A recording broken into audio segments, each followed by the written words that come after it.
सत श्री अकाल दोस्तों, रॉयल ट्रैवल्स तो मैं तुहाडा अपना अरविंदरपाल सिंह। सो दोस्तों, इस टाइम आलमोस्ट सारे मुल्कों का अगर कंपैरिजन करिए तो इंग्लैंड के रिजल्ट या इंग्लैंड के तौर तरीके तकरीबन सब तो बेहतर ने। सो तुसी देखो कि इस टाइम जिन्नियां भी यूनीवर्सिटीज़ इंग्लैंड के ओपन आ और बहुत सारे स्टूडेंट्स इस टाइम इंग्लैंड में फ्लाई कर चुके हैं। आलमोस्ट हर तुम दिन देखते हो कि वीज़िया की अगर तुम सोशल मीडिया के उपर देखते हो तो वीज़िया की भरमार लगी हुई है। और इसे दे विच एक नवी खबर आ गई कि इंग्लैंड के कानून बदल गए। इंग्लैंड के कानून जोड़े बदल गए वो बहुत ज़्यादा डराने वाले नहीं है। हालांकि तुम सिर्फ मीडिया के उपर इन्होंने बारे डरते रहे हो कि शायद ये पता नहीं कितना का खतरनाक हो गया, शायद आइलैट्स मैंडेटरी हो गया।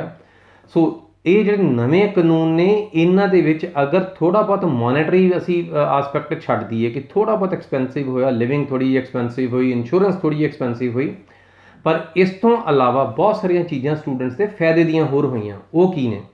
सो पहला तो असैसमेंट सिर्फ यही सी कि तुम 70% मार्क्स ने या 65% मार्क्स ने इंग्लिश सिर्फ तां जा सकते हो। बट हुण अगर तुहाडे कोई नंबर घट ने तुसीं तां भी जा सकते हो।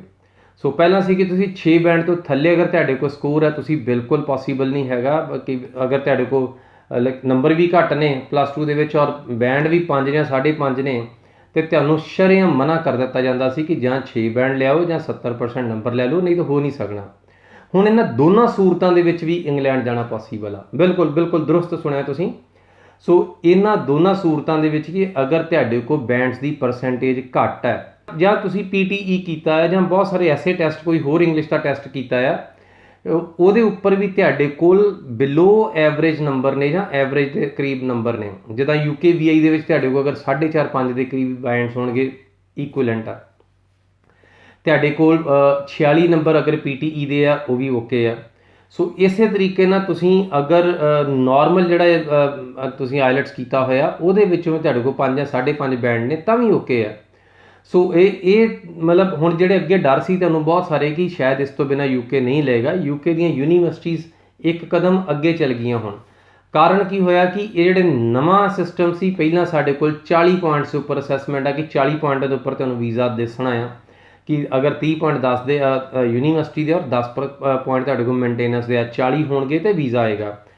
हुण इहदे च बदलाव आया, हुण तुहानूं 70 पॉइंट की लोड़ है। उह चों 10 पॉइंट तुहाडे हो गए मेनटेनेंस दे, 10 पॉइंट तुहाडी इंग्लिश ते 50 पॉइंट यूनीवर्सिटी के कैश के, वो भी कैश एक्सप्लानेटरी होवे। हुण यूनीवर्सिटीज़ ने जो कैश नूं एक्सप्लेन करना शुरू किया कि असी बच्चे की असैसमेंट किस तरीके नाल कीती आ, उहदे विचों इहदा नवां हल निकल आया।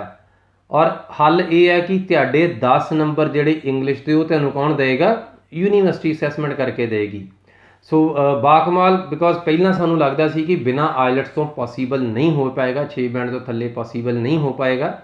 सो इंग्लैंड के स्टूडेंट्स की रफ्तार नूं और इंग्लैंड का वीज़ा सक्सैस नूं वेखदे हुए इस टाइम अगर असी इन्हां सब नूं जोड़ घटाओ करके वेखीए तो बहुत सारे स्टूडेंट्स जिहड़े अगे इन एलिजिबल सी, जिहड़े स्टूडेंट्स का लगता सी कि ये जा नहीं सकणगे, उन्हां लई नवे रस्ते खुल गए आ। सो दोस्तों, अगर तुहाडे कोल और एक होर एडिशनल चीज़ मैं लास्ट वीक भी शेयर की है, अगर तुसीं +2 की है, पहला बहुत शरेआम तुहानूं कह दिता जाता सी कि अगर +2 की है और तुहाडे कोल स्पाउस ने नाल जाना तो पॉसीबल नहीं होएगा। But there are certain programs जिन्हां दे विच अगर तुसीं जिहड़ी अपनी +2 है वो तुसीं कॉमर्स बैकग्राउंड च की है जां तुसीं नॉन मैडिकल च की है, दैन उहदे विच भी तुहाडे कोल रस्ता हैगा कि तुसीं अपने स्पाउस नूं +2 दे उपर भी नाल लैके जा सकते हो। सो ये रिसर्च एक जो कुछ भी नवा निकल के आ रहा ये स्टूडेंट्स की बेहतरी लई आ, ये स्टूडेंट्स के भले लई आ। सो अगर तुसीं इहो जिहे प्रोफाइल्स जां तुहाडे खुद दे ने जां तुहाडे आसे पासे कुछ तुहाडे सज्जणा मित्रां दे ने और जिहड़े वाकई वलैत पढ़ना चाहुंदे सी, इंग्लैंड पढ़ना चाहुंदे सी, UK जाना चाहुंदे सी और किसी कारण करके रह गए ने जां किसी ने कैनेडा की पढ़ाई नूं अपना केस लाया सी और उहदे कोल अपना वीज़ा सक्सैस नहीं होया, बिकॉज कैनेडा भी थोड़े अलग दौर चों निकल रहा है इस टाइम। सो UK आने वाले समय का अगले साल का मुल्क इंग्लैंड आ। सो जिहड़े बच्चे अज जाणगे इंग्लैंड वो कभी UK गया बच्चा रिग्रैट नहीं करेगा, ये मेरे को भावें तुसीं लिखती दावा लै लो।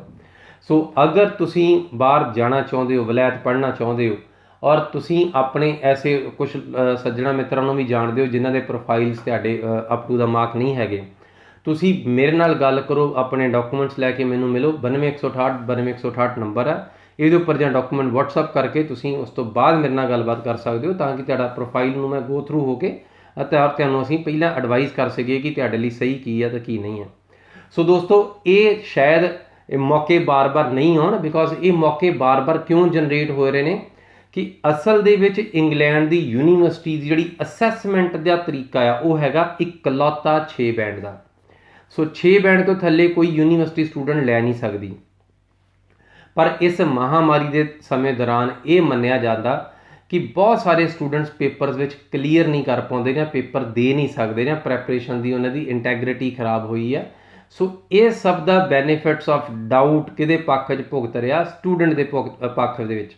ਸੋ ਅਗਰ ਤੁਹਾਡੇ ਕੋਲ ਤੁਹਾਡਾ profile up to the mark ਨਹੀਂ ਹੈਗਾ ਪਰ ਇੰਗਲੈਂਡ ਜਾਣਾ ਚਾਹੁੰਦੇ ਹੋ, ਸੋ ਯੂਨੀਵਰਸਿਟੀਜ਼ ਨੇ ਨਵਾਂ ਰਸਤਾ ਲੱਭਿਆ ਹੈ ਕਿ ਤੁਹਾਨੂੰ ਫਾਊਂਡੇਸ਼ਨ ਪ੍ਰੋਗਰਾਮਸ ਦੇ ਵਿੱਚ, ਤੁਹਾਨੂੰ ਗ੍ਰੈਜੂਏਟ ਪ੍ਰੋਗਰਾਮ ਦੇ ਵਿੱਚ, ਤੁਹਾਨੂੰ ਡਿਗਰੀ ਪ੍ਰੋਗਰਾਮਸ ਦੇ ਵਿੱਚ, ਸੋ ਤਰ੍ਹਾਂ ਦੇ ਪ੍ਰੋਗਰਾਮਸ ਦੇ ਵਿੱਚ ਤੁਹਾਨੂੰ ਉਹ ਦਾਖਲਾ ਦੇ ਸਕਦੇ ਨੇ।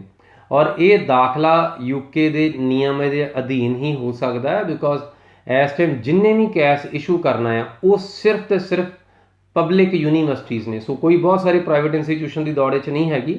ਸੋ ਆਲ ਪਬਲਿਕ ਯੂਨੀਵਰਸਿਟੀਜ਼ ਜਾਂ ਜਿਹੜੀਆਂ ਚੰਗੀਆਂ ਯੂਨੀਵਰਸਿਟੀਜ਼ ਸਿਰਫ ਉਹੀ ਮੈਦਾਨ 'ਚ ਨੇ, ਉਹੀ ਖੇਡ ਰਹੀਆਂ ਨੇ ਔਰ ਉਹੀ ਸਟੂਡੈਂਟਸ ਲਈ ਨਵੇਂ ਮੌਕੇ ਪੈਦਾ ਕਰ ਰਹੀਆਂ ਨੇ। ਸੋ ਦੋਸਤੋ, ਅਗਰ ਤੁਹਾਨੂੰ ਇਹ ਲੱਗਦਾ ਕਿ ਇਹ ਇਨਫੋਰਮੇਸ਼ਨ ਚੰਗੀ ਹੈ ਔਰ ਇਹ ਕਿਸੇ ਦੇ ਕੰਮ ਆ ਸਕਦੇ ਹੋ ਤਾਂ ਕਾਈਂਡਲੀ ਇਹਨੂੰ ਉਹਨਾਂ ਲੋਕਾਂ ਤੱਕ ਜ਼ਰੂਰ ਪਹੁੰਚਦੀ ਕਰੋ ਜਿਨ੍ਹਾਂ ਲਈ ਇਹ ਵਾਕਈ ਫਾਇਦੇ ਦੀ ਹੋ ਸਕਦੀ ਆ। ਹੋ ਸਕਦਾ ਤੁਹਾਡਾ ਇੱਕ ਸ਼ੇਅਰ ਕਿਸੇ ਦੀ ਜ਼ਿੰਦਗੀ ਬਣਾ ਦੇਵੇ ਔਰ ਕਿਸੇ ਦੀ ਪੂਰੀ ਦੁਨੀਆ ਬਦਲ ਕੇ ਰੱਖ ਦੇਵੇ। ਸੋ ਅਗਰ ਤੁਸੀਂ ਮੇਰੇ ਨਾਲ ਗੱਲਬਾਤ ਕਰਨੀ ਚਾਹੁੰਦੇ ਹੋ 9268 9268 ਤੁਹਾਡੀ ਸਕਰੀਨ ਦੇ ਉੱਪਰ ਵੀ ਨੰਬਰ ਹੈਗਾ, ਤੁਸੀਂ ਇਸੇ ਨੰਬਰ ਦੇ ਉੱਪਰ ਕਾਲ ਕਰ ਸਕਦੇ ਹੋ, ਆਪਣੇ ਡਾਕੂਮੈਂਟ ਸ਼ੇਅਰ ਕਰ ਸਕਦੇ ਹੋ ਔਰ ਕਿਸੇ ਵੀ ਵਧੇਰੇ ਜਾਣਕਾਰੀ ਲਈ ਮੈਨੂੰ ਸੁਲਤਾਨਪੁਰ ਲੋਧੀ ਆਫਿਸ ਜਾਂ ਜਲੰਧਰ ਆਫਿਸ ਆ ਕੇ ਮਿਲ ਵੀ ਸਕਦੇ ਹੋ। ਸੋ ਦੋਸਤੋ, ਬਹੁਤ ਜਲਦ ਮਿਲਾਂਗੇ ਇੱਕ ਨਵੀਂ ਵੀਡੀਓ ਦੇ ਨਾਲ, ਇੱਕ ਨਵੇਂ ਮੈਸੇਜ ਦੇ ਨਾਲ, ਨਵੀਂ ਜਾਣਕਾਰੀ ਨਾਲ। ਤਦ ਤੱਕ ਲਈ ਹੱਸਦੇ ਵਸਦੇ ਰਹੋ, ਖੁਸ਼ ਰਹੋ। ਸਤਿ ਸ਼੍ਰੀ ਅਕਾਲ।